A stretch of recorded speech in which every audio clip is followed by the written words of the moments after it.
Welcome to Put Simply, the podcast that puts what's happening in the world simply without compromising on the details. Erdem Koch is my name. Ozan Ibrisim and Rodney McCune are my co-hosts. Gents, wonderful to see you both again. Be with you.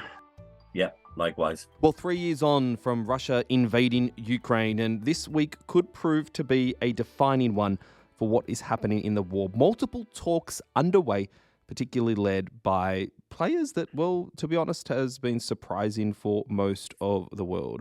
Rodney, what has prompted this round of talks on how to deal with the Ukraine situation 3 years on? Well, Donald Trump and his call to Vladimir Putin has prompted this particular set of talks in terms of the host and mediator.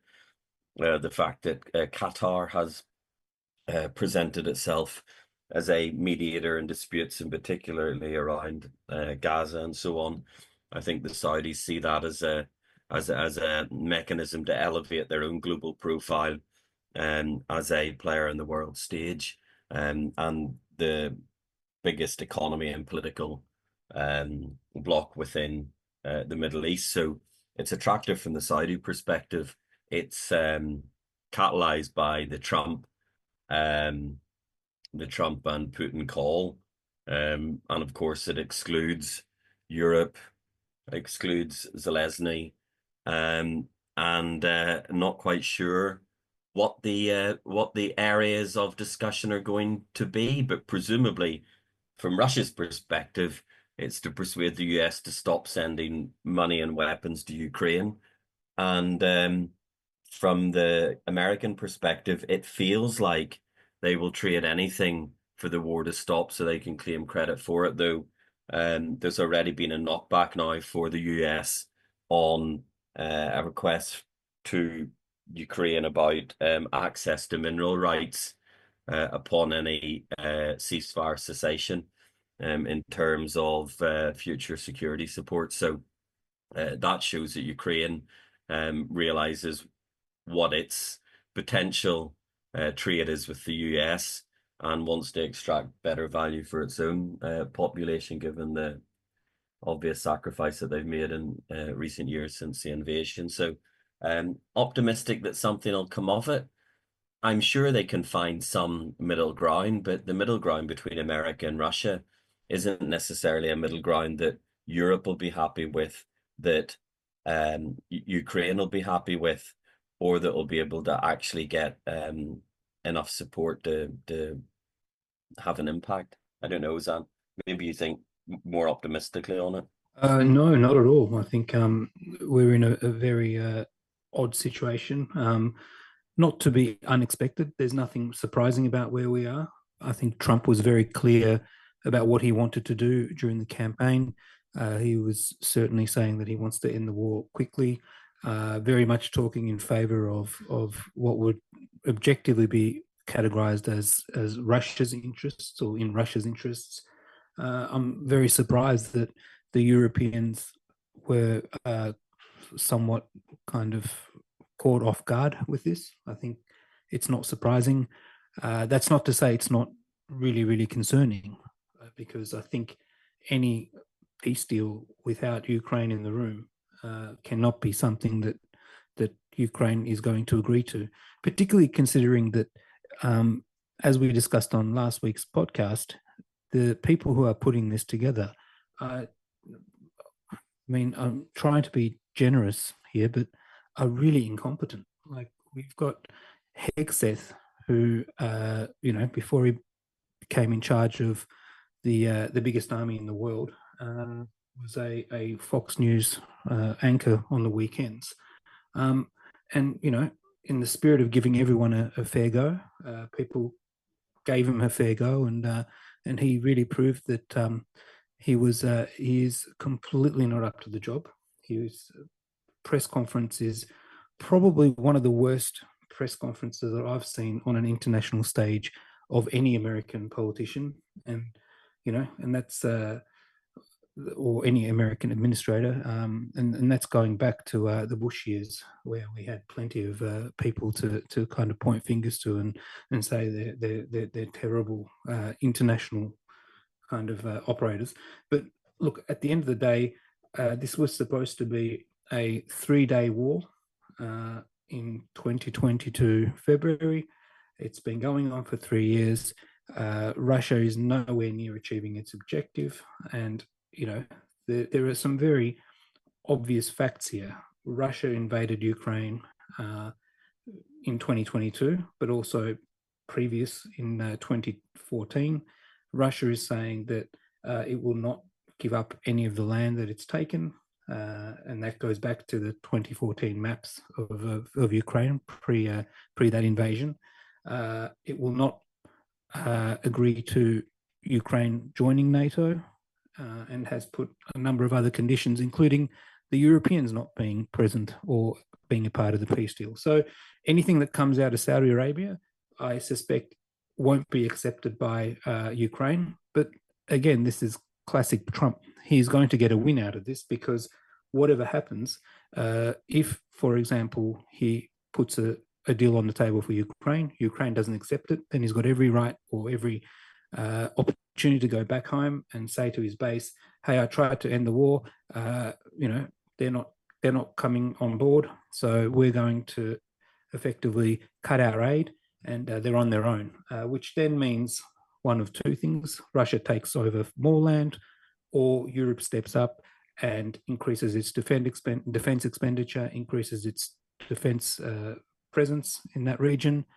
Either way, Trump gets what he wants, because at the end of the day, he's been berating the Europeans in his first term even to increase their defense spending. And look, he might have a point on that, but there's a way to do that, and then there's a way not to do it, i.e. the way that J.D. Vance decided to lecture European countries on democracy and free speech. And again, it's the same thing, the same MAGA playbook. It's their accusations are effectively confessions. They basically are accusing everyone of everything that they're doing. So it's going to be a very messy time. Well, just quickly on the MAGA playbook, didn't Trump say last week that if Hamas doesn't release all the Israeli hostages, all hell would break loose? I'm pretty sure that didn't happen, right? Neither of those two things happened. And this is the same situation here. I mean, you've got Ukraine saying any deal, the Ukrainian president said this, any deal that does not involve Ukraine is not one that we're going to agree to, that you cannot make a decision about us without us at the table, right? And this is, again, to your point, Ozan. Fair enough. Absolutely, right? And to your point, it is completely a political move. It's going to look like a Trump win. He's brought the Saudis to the table, for Christ's sake. I mean, that's a win in itself as far as he's concerned and his supporters and loyalists are concerned. This will seem like a Trump win on the domestic and international stage. However, on the ground, either not a lot will change for Ukraine, or not a lot will change that will benefit the Ukrainians. And as far as all reporting is concerned, they are more concerned about their future than they ever have been before. These are complex international matters, way beyond the imagination and intelligence of the three of us on this podcast, let alone the people who are, potentially even sitting down and having conversations about these. But the fact that you are not talking to the very people that this is going to affect and bringing them to the table, as much as Trump wants to say that, well, they will be included, just not in these Saudi talks. I mean, it's beyond outrageous. It is just ridiculous at this point. And look, 100%, and it's not unexpected, as I said before. And we, for the last 5 or 6 years, the Trump types, some of these MAGA conservatives, have been building an alliance of autocrats around the world. Now, it's take the Hungarian president Viktor Orban. It's funny that the only country in Europe who supports Trump's strategy on this is Hungary, and therefore a minister was running around yesterday saying that Europe doesn't deserve to be at the table, or Europe should have nothing to do with this, etc. This is all been a part of the game that the MAGA types have been playing for a very long time now, and they've been building a network of autocrats that effectively believe in the populist kind of politics that they believe in. And there's a lot of ideological kind of similarities between Trump and Viktor Orban and Putin. And now, I'm sorry to say, but Trump believes that he has the mandate to not only behave like an autocrat at home, but also behave like an autocrat in the international realm. And this is very, very dangerous. What it's done is it has made Europe more unified, which is not a bad thing. But it's also, I think, raising a lot of questions amongst many world leaders today around whether the US is actually a very good ally or can be a trusted and reliable ally. And this is not good for the US because it's only a matter of time until China starts to capitalize on this and starts to kind of pull a fair few people who might have looked to the West or to the US as allies or economic partners. It's only a matter of time that China starts to pull these people in, and at the end of the day, it's very understandable if people are starting to question their relationship with the US. I mean, Europe certainly. There was a very, I'm going to say, clever interview from Kaya Kallas, who's obviously the foreign sits in the foreign affairs chair now for the EU, who I thought was very scathing in a polite way in how she responded to US officials making statements in around Ukraine after the NATO meeting, and it feels to me that Europe may well find itself, apart from Orban, on the same page in how they wish to respond to this, because unlike the US, the European Union do face a direct threat, irrespective of the outcome of these negotiations. They are going to have to focus on defence, irrespective of what Trump thinks they should spend on defence. And the German election, once it's out of the way, Britain and France already said they're prepared, as well as some of the Scandinavian and Baltic countries, to put troops into Ukraine in order to maintain security. So no doubt Germany has to navigate the election. But if Germany's on the same page as France, the UK, and the other stronger European economies, that's another outcome that I'm sure Russia probably wouldn't have wanted on the onset of this conflict. Where it leaves NATO might be slightly different, but I can't see that the likes of the non-European NATO countries would be sitting with America, and all America's doing, or the US is doing, is potentially isolating itself from all its allies in the medium to long term. What about the UK, Rodney? Because Prime Minister Starmer came out with a bit of a statement, I guess, on this particular matter. I mean, we're talking peacekeeping troops now sent from the UK to Ukraine. Is that a thing? Yeah, that's on the table in terms of the UK's position, but I'm sure that they're also, with European partners, looking to see how much longer they can fund Ukraine and continue to support Ukraine should the US walk away. And European defense industries have been moving to a forward-thinking position in the last few years because of events that have obviously taken place, and they may well not be ready at this stage, but they're moving towards a ready position, and those smaller countries in the Baltics and so on are and of course Poland are much closer to where the tension is, and have more than exceeded the 2.5% or whatever it is spending requirement for NATO. Those are the countries that are spending more, that are doing more, and it feels that they're not doing it in isolation, and they do have political support from larger European economies. And I talk about the UK as European economy that sits outside the EU, but in terms of these types of issues, are very much on the same page as their European Union partners. And to be honest, I don't think that Starmer's position will be anything other than popular in the UK. Well, it's hard to believe that so much of the progress in this space internationally as well as domestically in the US has just taken place in just the 4 weeks that Donald Trump has been the new president of the United States, or rather the re-elected president of the United States, I should say. He's averaging about 3 executive orders a day. Elon Musk is, of course, in charge of the the Department of Government Efficiency, and we saw that press conference with him and his son X and Donald Trump in the Oval Office, which was, I guess, bizarre in so many ways. Elon wearing a "Make America Great Again" black hat and donning a t-shirt and a big sort of trench coat.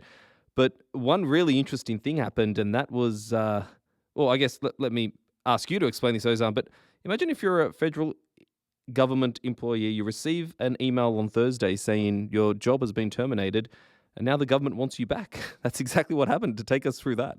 Well, yeah, and imagine that you're in charge of an area of policy that has catastrophic kind of possible outcomes if things go wrong.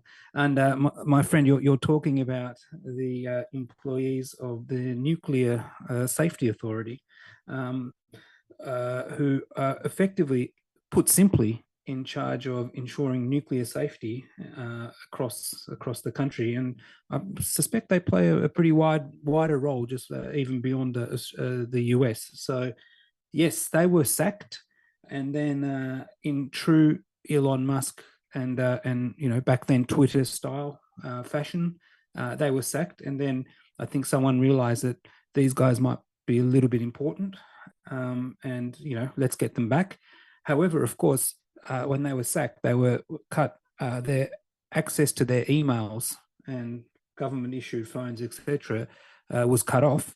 So they had quite a bit of difficulty, I believe, over the weekend trying to get in contact with them to bring them back into roles that are very much important, I think, for the future of humanity. Look, I think it just goes to the broader topic here that I'm sure Elon Musk is a very smart businessman. He has to be. He's had some great successes with his companies, etc. But the sooner he comes to the realization that government is not Twitter, and you can't just go around gutting things and cutting things off and walking into government agencies and taking whatever you want. There are rules, there are laws, there are institutions that are in place to ensure that government runs well and that government runs effectively. And what concerns me is that there is no plan here.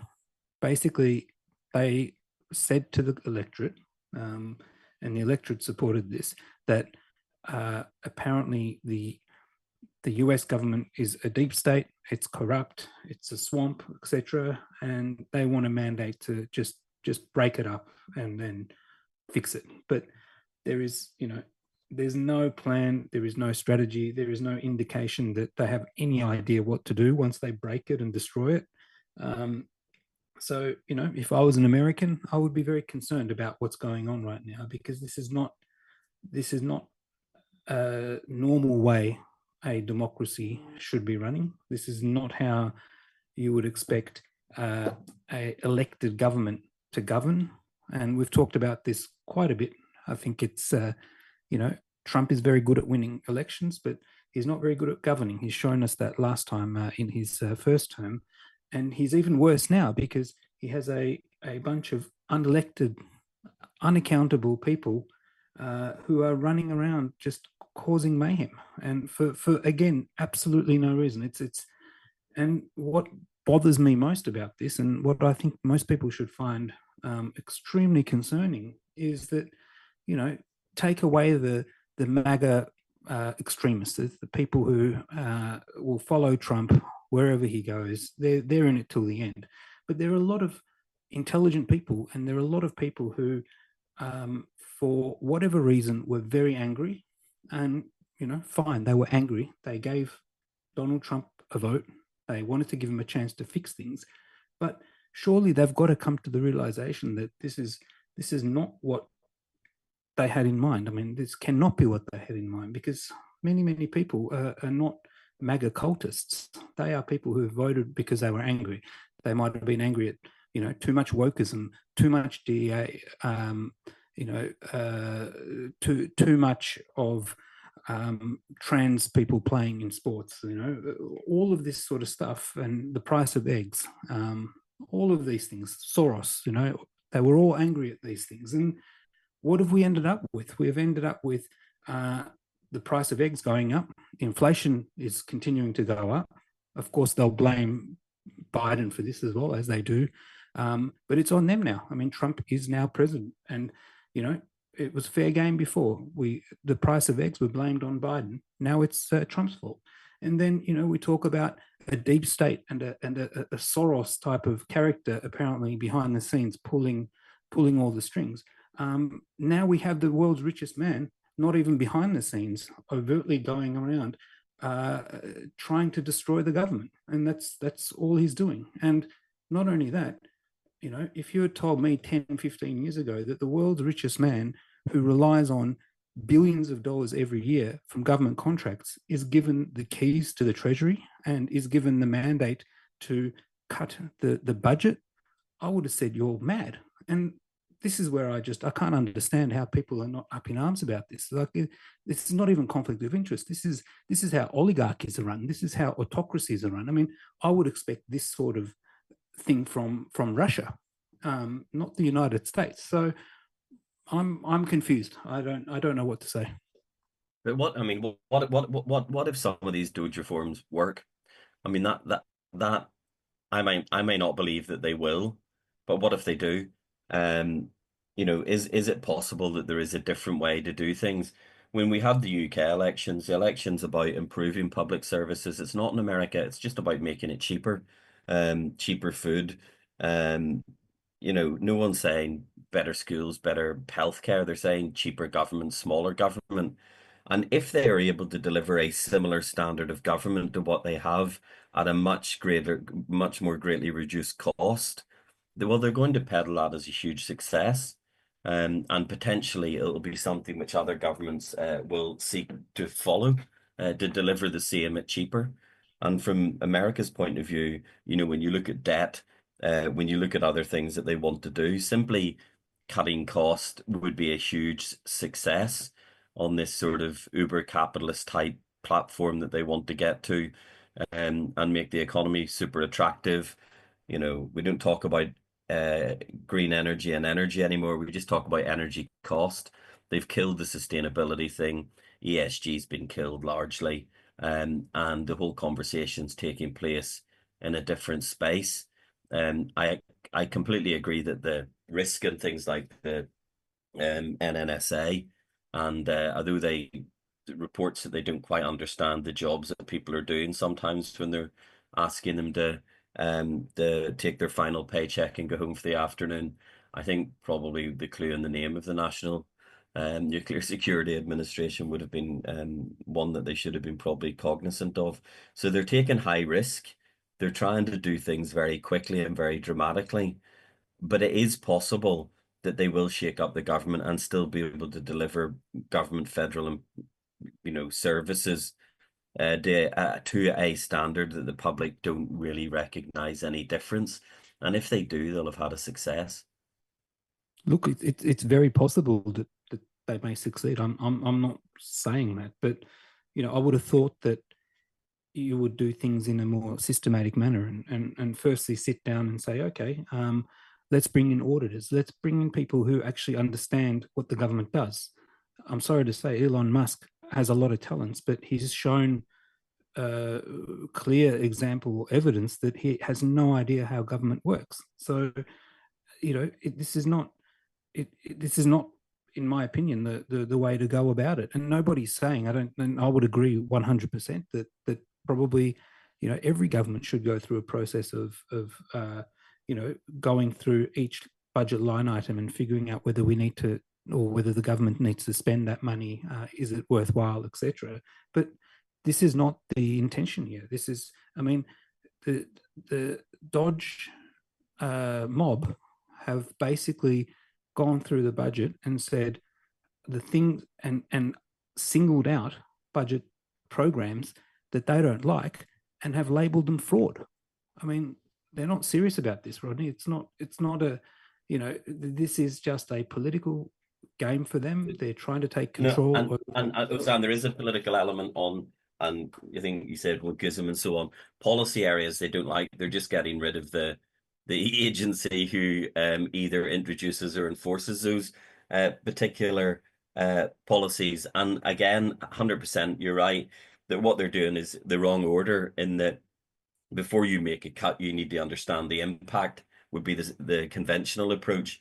Well, what they're doing is making the cut and then asking people to justify the reintroduction of what they were delivering, and by looking to see whether there's a gap, rather than assessing it and predicting it. They're actually nearly live testing the impact rather than risk assessing before they do it, and that will throw up lots of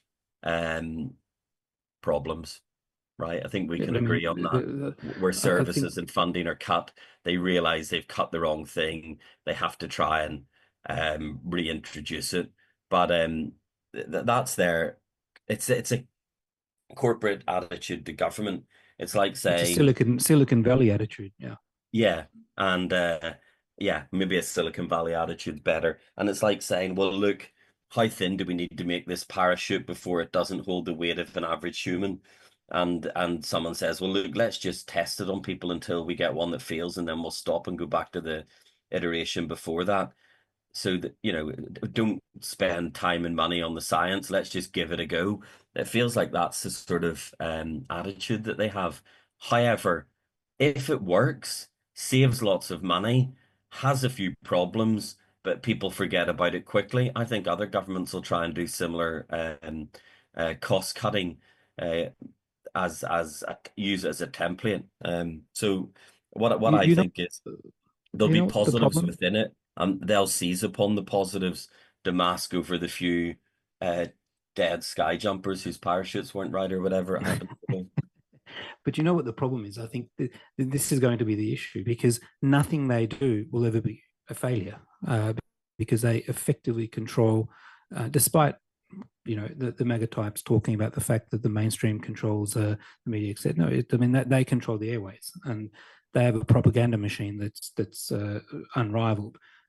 There will be no failures in this. So what it sends, the message that it sends to the rest of the world is, this is the way to do it. Because I don't think that there is no objective way to look at this and figure out whether it's been successful or not. Because whatever problems there are will be hidden, or people will continue to suspend reality when we're talking about these things, and focus on the one or two DEI programs that were cut, and then all of the other things that happen as a result of this will be the Democrats' fault, or George Soros's fault, or Biden's fault.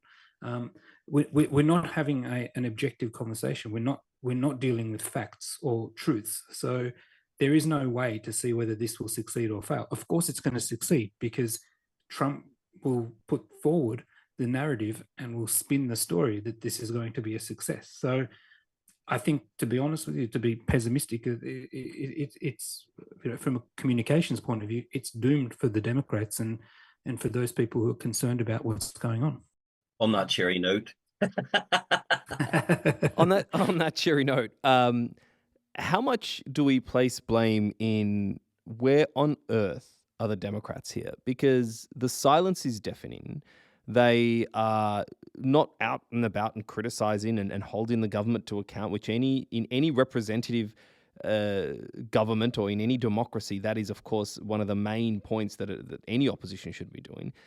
We are not hearing much, if anything at all, from them, even when some outrageous things happen. I mean, this week, Elon Musk said something along the lines of, we shouldn't be sending $50 million worth of condoms to the Gaza Strip for Hamas to use, which of course was not what was happening. The $50 million in condoms was part of the US Aid Department policy, which was sent to Gaza in Mozambique, which of course, was there to sort of combat the deadly HIV virus.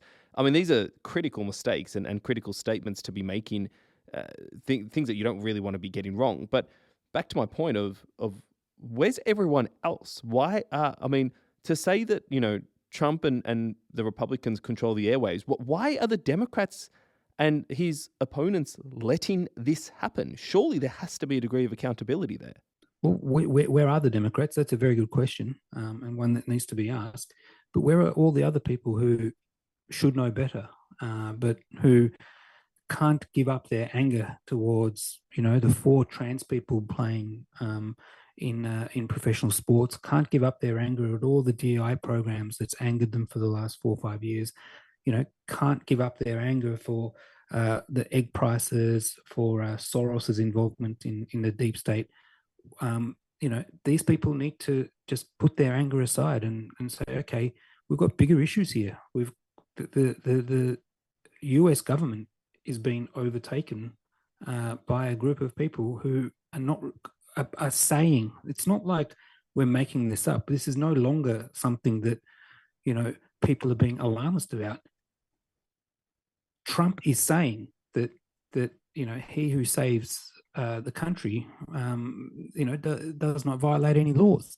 The vice president is saying that it's okay to not comply with certain legal judgments. So where are all these people? It's not just the Democrats. I think the Democrats are doing a very poor job, but where are all of the other people who may have been very angry at the Democrats and very angry at Biden and may have, put a protest vote in place, but surely they cannot be okay with what's going on today. Yeah, I just think they're disorganized. They don't know what to respond to, in the same way that they got a tsunami of media action during the campaign, that they, flooding the field, that they just didn't know where to respond. It's the same now with announcements that are being made. They just need to select 1 or 2, focus on them, and respond to them in an organized and systematic way. And at the minute, they're failing to do that. I don't know whether it's because they don't have people willing to put their heads up and respond.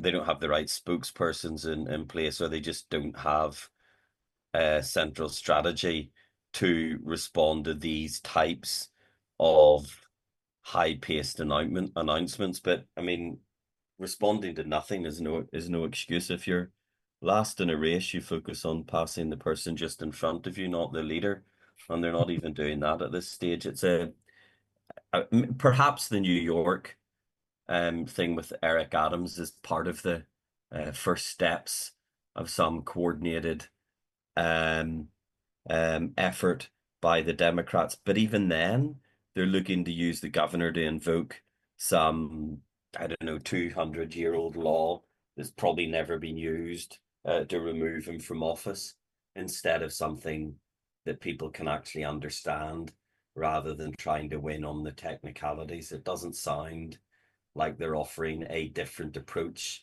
to something Trump might do.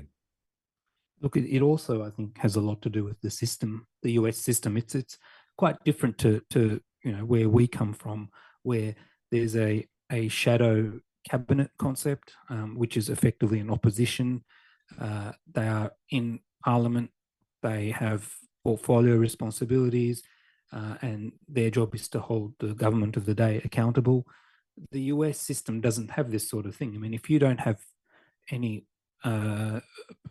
power within the Congress, so if you don't hold the Congress as a political party, or the Senate, or the presidency, the system is such that you're in the political wilderness. So this is something that I think is a deficiency in the US system. It's very difficult, particularly in this media landscape. It's very difficult to have a coordinated kind of opposition. So that's one thing.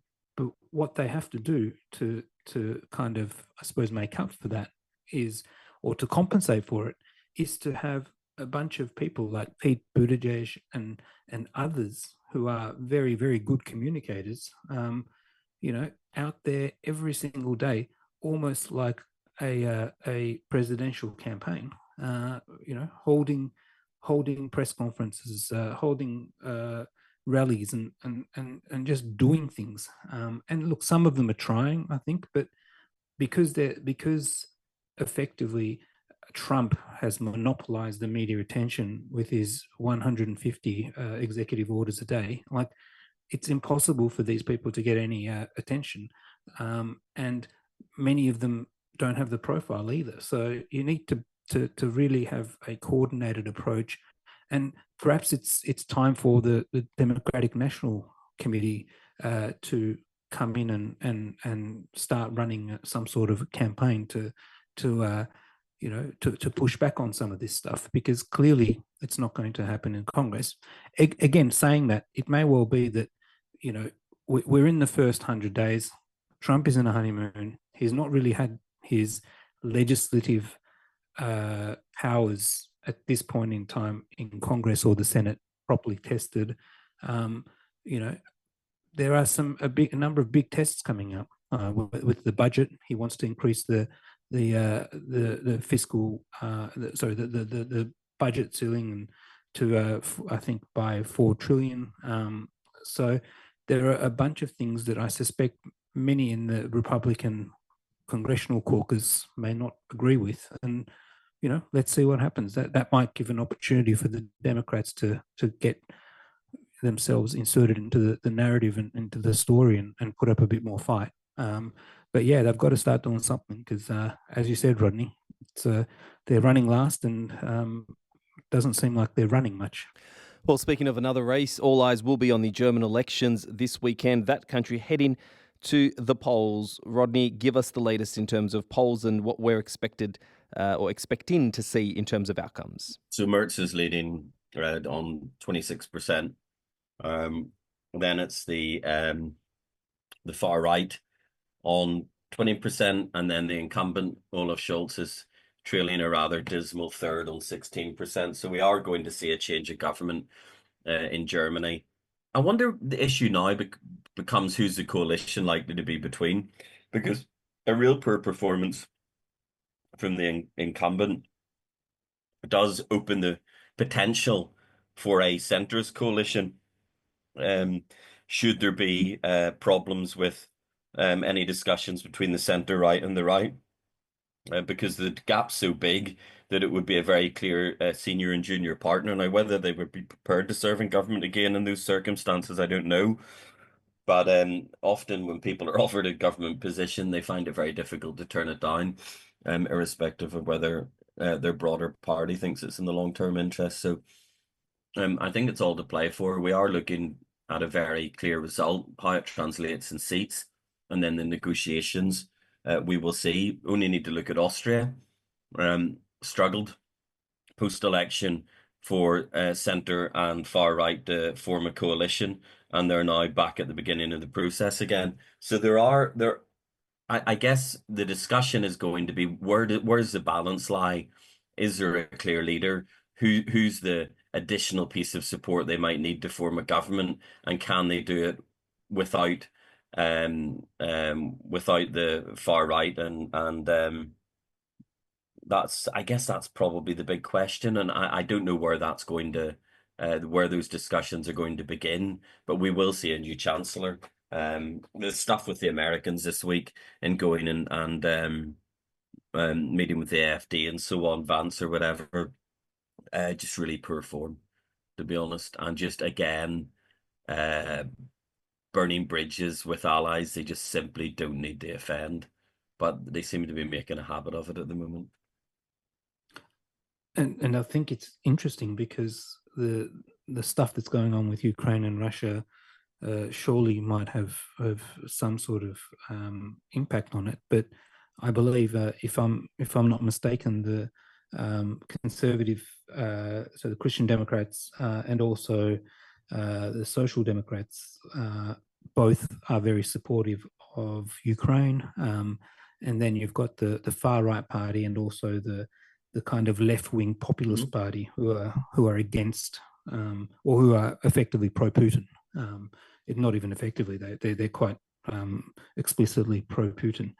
So it will be very interesting. I think I'm not sure a lot of those opinion polls have kind of been able to read the sentiment, and it will be interesting to see what the sentiment will be after this week, leading into it, because I've got to think that most of it could be an issue that could really swing support for those two major parties, and squeeze some of the support that some of those smaller pro-Putin parties will have. So, but I mean, the Greens are the next after the Social Democrats, right? And again, there might have been Social Democrat type Green coalition option, but the numbers won't be there for that. So it's really who the CDU are going to work with, because they are going to come out as the lead party, and whether they think they have to work with the AfD or they can go beyond them, which is, I think, what many people will hope that they do. And an issue like Ukraine could be the one which is the impetus to say, well, we need some sort of unusual centrist coalition because there is this security threat not so far away, and this is an area where we're particularly aligned. Because if you look at other issues that might have divided those parties historically, maybe an approach to immigration, and obviously the criticism of Merkel now for the level of immigration during her tenure, the Trump and MAGA political ecosystem has moved all those conversations. So conversations are taking place in the UK and other European countries now around immigration, which the parties that are having those conversations about stricter immigration wouldn't have been having them 5 years ago. They would have been on a, whilst they might not have said we're in favor of open borders, they would have been making the economic argument for the need to have a managed process of immigration. And now we're all discussing that everyone seems to have lost control of their borders. America needs to shut the southern border with Mexico and stop the 2 grams of fentanyl that comes from Canada, to stop it. And within Europe, there's this discussion about sort of sealing the perimeter of Europe. And obviously it was a big factor in Brexit and so on. But those conversations now seem to be pretty standard. It's not a divided issue between the left and the right and most centrist parties in Europe. Most of them seem to be on the same page. So I think it allows parties that might not previously have worked together to find a way to form a coalition. And it may well be what happens in Austria as well. It's a very good point. And I think, I mean, we're in uncharted territory. So I think, maybe it was unimaginable 5 years ago, but we might see a kind of locking out of these extremist kind of voices and some sort of coalition on the centre, which would be very interesting. Oh, how quickly we've got rid of the Macron third way. Maybe its timing was now and it shouldn't have been when it did happen. Honestly, 1 month into the Trump presidency, I don't know if I have the energy to do 47 more months of this, boys. I don't know about you guys. Well, I'm already tired after this conversation. So I'm not sure I can keep this up for another. I'm not sure I can keep this up for another 4 years. Well, no shortage of things to discuss this week, gents. Always a pleasure putting things simply with you both. See you next week. Big then. Thank you. And that's been this week's episode of Put Simply. Be sure to follow us on LinkedIn at Oroku Group to stay up to date with all the latest episodes and news. Feel free to leave a comment and suggestions on what you'd like to see featured on the podcast as well. Until next time, I'm Erdem Koch. And I'm Ozan Ibrisim. Thanks for listening.